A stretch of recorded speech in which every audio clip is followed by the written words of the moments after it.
Happy Saturday. It's a Saturday for me, and I'm at a conference. This is the Peak Signing Agents podcast with DVO, Derek Van Otten, and I hope you're having a fabulous day. I know I am. I'm starting the day off great. I actually am at, like I said, I'm at a conference. These are some of the speakers that I'm with. Ed Milet, David Goggins, Gary Vaynerchuk, Frisella, who is Preacher Eric Thomas, Jim Quick. Oh gosh, there's a lot of people. Brad Lee, Heavy D, from the Diesel Brothers, Dan Fleshman, Keaton Hoskins. Anyway, I'm at this conference. It is amazing, and I'm having a great time, learning a lot, and I hope you also invest in your business as well. Like I'm actually investing in myself, being here today, learning from these other entrepreneurs and business owners. The best investment you can make is always in yourself. Just remember that. That's the best investment you can make. Well, let's talk about this episode, because I'm actually during a lunch break and I thought I am inspired to talk about certain topics with you all. So let's get into it. I hope it doesn't get too loud here while it's on the lunch break at this conference. But anyway, I want to share with you guys some things that I think will help you make more money. Okay, that's my goal on this episode, is to help you. Now, I'm going to be talking to everybody. Now, the beginning of this podcast, I might be talking specifically towards newer people just getting started. But this podcast episode is for everybody, and you'll know why as we keep going. But I get questioned all the time. I'm getting DMs sent to me. I'm having people come to my meetups that have never, that are new as being signing agents or notaries, or they're looking to become it. This is the question I am often asked, and it's this: how much money can I make? Can I really make $3,000 a month, $5,000 a month, $10,000 a month, $100,000 a year? Can I really do it? How many people do it? Can I replace my income? Can I quit my job and do this full time? I get asked this question regularly. In fact, it's probably the most common question I get out of all the questions I get asked. This might be the most common one. Can I really do this full time? How soon can I make $5,000 a month? How soon can I replace my job, replace my income? My answer is always this: I don't know, because I don't know you. I don't know you. When I get asked this question, that's always my answer, because I just don't know. I don't know what someone's work ethic is like. I don't know what they do for their hobbies. I just don't know any of these things. So when people ask me, how soon, how fast, is it possible? The question is, if you're really asking me, I should be reversing it to you. I don't know. How hard do you work? How hard do you want something? That should be my question to you. That should be the question you're asking yourself. How bad do you want it? How much are you willing to sacrifice? How much are you willing to work? How many plans are you willing to give up? Like right now, I'm at this conference to learn to be better. But my wife and my father-in-law, who took my tickets to go to the football game today. Would I love to go to the football game? I would love to go to the football game. I would love to do that. I really love this time of year in football season. But I need to invest in myself. I need to invest in my future. I need to invest in my family. And I always hate answering that question, because I always say I hate saying this but to be honest, I don't know. I don't know how soon you can do it, because I don't know what your work ethic is like. Does that make sense? Think about any type of business in the world. Let's look at the janitorial industry. When you think of the janitorial industry, what comes to mind? In the corporate ladder, in the corporate field, like what comes to mind when I talk about janitorial work? You're probably thinking the bottom person, right? Because they're picking up garbage. They're cleaning toilets. You're probably thinking in the corporate world, that's the bottom, is being in the janitorial service. But guess what? There are people who own waste management companies and janitorial companies that make millions of dollars a year. There are kids making six figures owning pooper scooper companies, right? They go around and pick up after dogs. People have dogs, they have pets, And they don't want to clean up after themselves, so they hire someone to come clean up their yards. Any industry you could make money in. That's the first thing I want to say. Any industry, any business that is around, unless you're creating something very brand new, which I highly doubt, but unless you're creating something very brand new that no one has ever done before, there is somebody in an industry that is very successful in it. But it's just on you. How well can you become a notary signing agent or a notary doing general notary work or whatever it is? Maybe you're a wedding officiant. I'm sure there are people that make a great living officiating weddings. Okay? It's just about you. And I hate answering that question because when people ask me that, how soon can I do it? I don't know. How hard are you willing to work?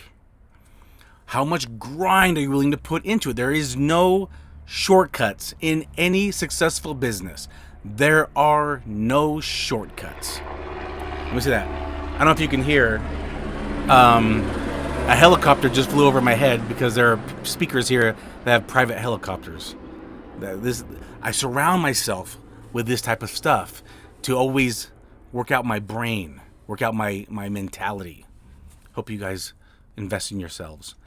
But yeah, that going back to the topic, it's about you. It's all about what you're willing to do.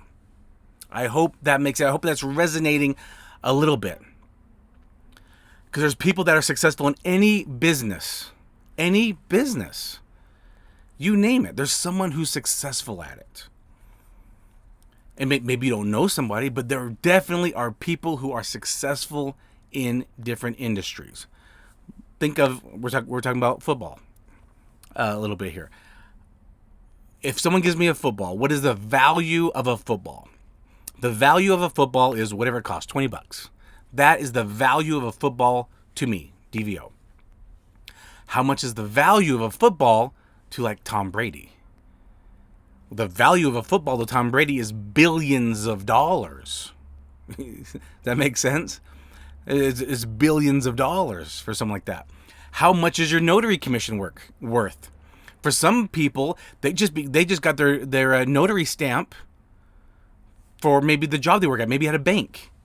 It's worth nothing because the bank probably paid for the commission, the stamp, the application, the journal. Maybe the company paid for all of that.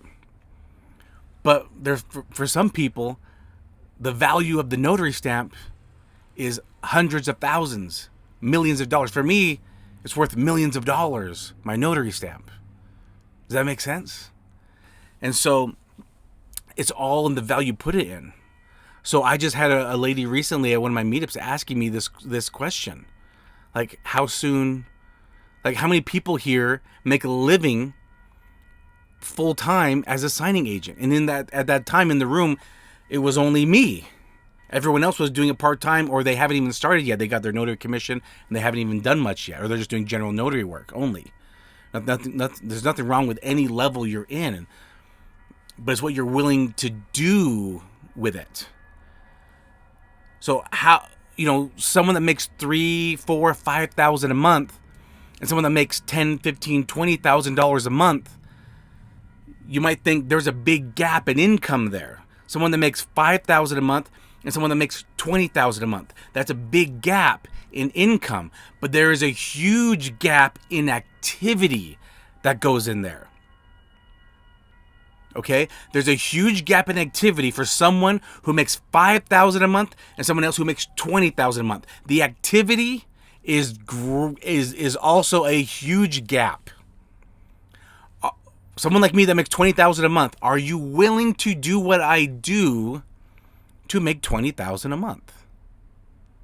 And if the answer is no, and you don't want to, that's okay. There's nothing wrong with that.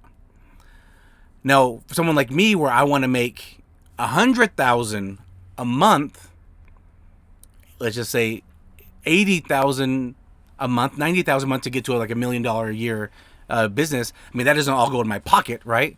But I'm just saying that's for the business entity. For me to go from right now 250 to $1 million, that's a huge gap in income, right? That means to me, I'm talking to myself here, that means to me there is a huge gap of work I need to do. And I know what I need to do, and my mentor is telling me what I need to do. And now you have to decide what you need to do.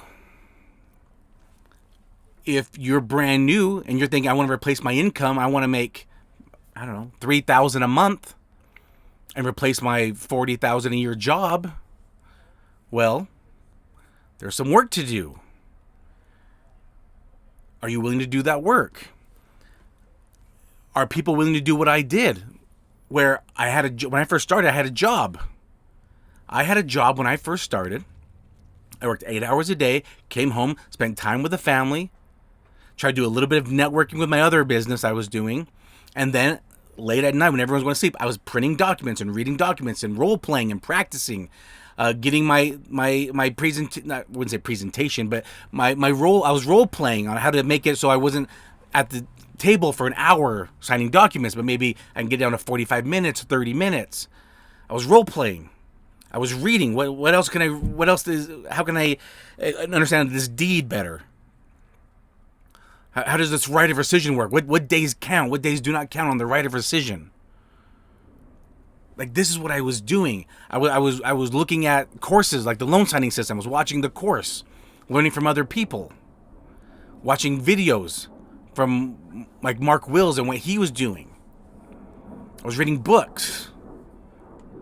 Like, are you willing to put in the work to do it? And that's the real question. When someone says, how soon can I replace my income? My question back is, how bad do you want it? And it's not only the desire, but it's the action. That's the most important thing. So many people say, oh, I haven't taken my first signing yet, but I'm getting close. I'm getting close. What are you waiting for? Fear? Are you letting fear dictate your success, your life? I could not imagine letting fear be the answer that I don't do something. You are just one decision away of making big things happen for you. One decision. And maybe that one decision is when you get that text message or email saying, are you available? You just have to click, yes, I'm available. It's that decision. I would never allow fear. Does fear affect me? Yes. Does fear creep into my brain and my heart? Every single day of my life it does. I'm fearful every day for something. I'm fearful every day about something. I'm gonna get in a car accident. I'm gonna walk in. I'm gonna get kicked out of a mortgage or escrow company. As soon as I walk in, they're gonna kick me right out. I'm gonna walk into one of my clients and they're gonna say, we just don't want to work with you anymore. We want to hire another notary service. These are fears that go through my head every day. A loved one something bad might happen to a loved one. These are fears that go through my head every day, but I cannot let it control me. I can't control these things. All I can control is my attitude and my activity. That's all I can control. That's all you can control. All you can control is your attitude and activity. And if you let fear be the reason you do not take action, you are letting fear take over everything. You're letting fear control what house you live in. You're letting fear control what car you drive, what activities you do on the weekends, what vacations you take with your family. You're going to let an emotion control your life?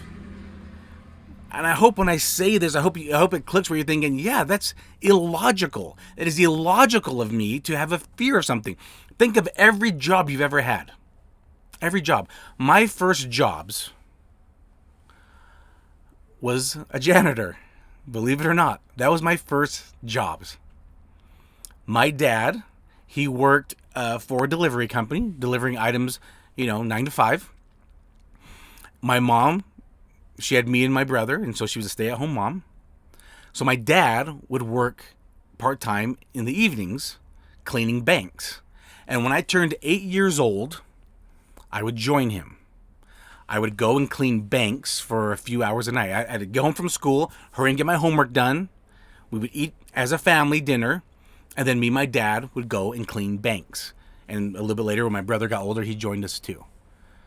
And so we would go and clean banks. vacuuming, sweeping, mopping, picking up the garbage, wiping windows. This is what I did for a few hours every night. And my dad paid me $2 a day. So Monday through Friday, I made $10. So on every Saturday, my dad would give me $10 for the week of work. And at 8 years old, I'm ecstatic. I'm excited, right? Because now, anytime I go to the 7-Eleven, I can get whatever I want. Hey, I want that Slurpee. I want those lemon heads. I want to play a little bit of an arcade. Back in the days, there was a little bit of arcades in 7-Elevens. Who remembers arcades in 7-Elevens? I'd play a little bit of the arcade. And I had a blast, right? Because I had $10 every week. My dad was working an extra job. I was a janitor. And I did that from 8 years old till I was 14. When I was 14, I got a paper route. And I was, right, folding newspapers, throw them on my back, ride my bicycle, and throw newspapers out. It was not fun in the wintertime, I'll tell you that. Luckily, my dad helped me out. But anyway, I did that from 14 to 16. I had a paper route. I think I was making, I don't know, $4 an hour. This is mid-90s. And then at 16, I got a part-time job where my mom worked at a manufacturing plant. I was 16, so the only job I could do there at 16, making $6 an hour, was being a janitor. I'm back at a janitor. So from 8 to 14, I was a janitor. From 16 to 18, I was a janitor again. That's how I started off in the corporate world. And then at 18, then I got a job into the manufacturing plant of where I was working as a janitor. And I just climbed my way, became a manager, went on to do other things, right? And now I'm a business owner. But when I was 18, I was working on the manufacturing plant. Me and one of my friends, we were talking about starting a business. And what we were looking into doing?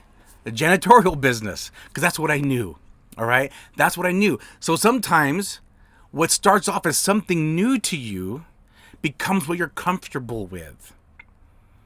So when I first started cleaning banks, I was a little intimidated. Here I am, 8 years old, walking to a bank at night when it's dark, and it's me and my dad, and I'm picking up garbage, and I'm sweeping, and I'm mopping, and I'm vacuuming. I want to make sure I'm doing a good job, right? I'm a little nervous. It's new to me.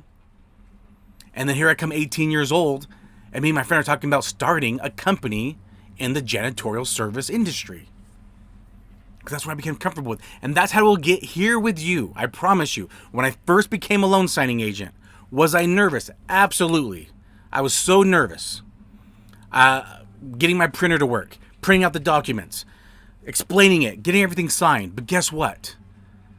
Now I've done thousands of loan closings. You know how easy it is? It is if someone just gave me a stack of documents I've never seen before.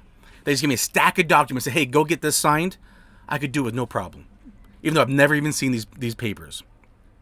I don't know the borrower's name. I don't know their interest rate. I don't know what they're getting paid off. I don't know anything. You can just have me a stack of loan closings on a purchase or refinance. Hand me a stack of documents, and I can go through it no problem. That's how you'll get to. Do not let fear affect your life. Too many people do that. Don't let the fear of the unknown. Like, hey, I'm interested. I want to do it. I want to start. I don't know where to begin. I'm a little nervous. How much can I make? Don't worry about how much can you make. As any business, any job, every business, any industry, there are successful people in it. Every business works. That's why it's around. The question is, are you willing to do it? I've mentioned before, I have a finance company. And I haven't really got it to the place I wanted to get it at. And I've been doing it for years. And the notary world, for some reason, just clicked with me more. So I've pivoted to focusing just on my signing service. And I let my finance company just do its own little thing on the side. This is where my efforts are. This is where my energy is. This is where it just kind of clicks for me. But at least I tried. Imagine being fearful. Saying, gosh, besides signing my own mortgage, I don't know how to read mortgages. I don't know if I can do this. What if, instead of every time an opportunity, an idea, a question comes to you, instead of always saying no to it, why not just say maybe? Maybe. Imagine how much your life could be different if you just stop always saying no right away, but instead just kind of just turn a little switch and just say maybe. Could I become A signing agent? Maybe. Could I get commissioned as a notary? Maybe. Could I understand and read a mortgage documentation? Maybe. Could I sit down and present this and explain how people their mortgages and get it signed and notarized properly? Maybe. Could I go market to signing services or title companies or attorneys or real estate agents? Maybe. Imagine if you just had that approach. Maybe. And then put some action behind it. Let's see if I can. Don't doubt yourself. Don't live in fear. I don't doubt you. I believe you can do it. I believe you're awesome. Don't get controlled by fear. Be fearless. Be limitless. That's the theme of this conference I'm at, is being limitless. Okay? Anyone can do this business. Anyone can. I don't know how successful you'll be at it. That's on you. The ball's in your court to decide that. I think you can do it. All right? If you guys need help, I got your back. I'm in your corner. I hope you guys are striving and setting goals for yourself. Do you want to make $1,000 a month starting? Then $5,000 a month, $7,500 a month, $10,000 a month, $20,000 a month, $50,000 a month. I have a big goal to make $100,000 a month. There's a lot of action that I have to take then to get there, okay? I'm talking to me. I'm talking to DVO here. DVO, you make $250,000. You need to get to $1 million. That's a huge gap, $750,000. That means there's a huge gap in work that you have to do. There's a lot of marketing to do. A lot of relationship building you need to do. Now I'm talking to you. Where's your goal? What do you want to do? Fill in the gap of what you need to do to accomplish that. You can do it. Talk to you next episode. Bye.